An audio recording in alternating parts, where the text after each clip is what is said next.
Amoebic മസ്തിഷ്ക ജ്വരം ബാധിച്ച് ചികിത്സയിൽ കഴിയുന്ന 5 വയസ്സുകാരിയുടെ നില അതീവ ഗുരുതരമായി തുടരുന്നു.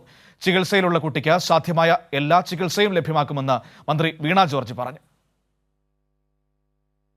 അമീബിക് മെനിഞ്ചോ എൻസെഫലൈറ്റിസ് ബാധിച്ച് കോഴിക്കോട് മെഡിക്കൽ കോളേജ് ആശുപത്രിയിൽ കഴിയുന്ന കുട്ടിക്ക് സാധ്യമായ എല്ലാ വിദഗ്ധ ചികിത്സയും ഉറപ്പാക്കുമെന്നാണ് ആരോഗ്യവകുപ്പ് മന്ത്രി വീണ ജോർജ് അറിയിച്ചത്. ഈ രോഗത്തിന് നിലവിൽ ഫലപ്രദമായ മരുന്നുകളില്ല. നെഗ്ലേറിയയ്ക്കെതിരെ ഫലപ്രദമെന്ന് കരുതുന്ന ഒരു കൂട്ടം മരുന്നുകളുടെ സംയുക്തം ഉപയോഗിച്ചാണ് രോഗത്തിന് ചികിത്സിക്കുന്നത്. മറ്റു വിദേശ രാജ്യങ്ങളിൽ നിന്നുൾപ്പെടെ മരുന്ന് കിട്ടാനുള്ള സാധ്യത തേടിയിട്ടുണ്ടെന്നും മന്ത്രി പറഞ്ഞു. രോഗം റിപ്പോർട്ട് ചെയ്ത പ്രദേശത്ത് ആരോഗ്യവകുപ്പ് പ്രതിരോധ പ്രവർത്തനങ്ങൾ ഊർജിതമാക്കിയിട്ടുണ്ട്. ആർക്കെങ്കിലും രോഗലക്ഷണങ്ങൾ കണ്ടാൽ വിദഗ്ധ ചികിത്സ ഉറപ്പാക്കാൻ ജില്ലാ മെഡിക്കൽ ഓഫീസർക്ക് നിർദ്ദേശവും നൽകി.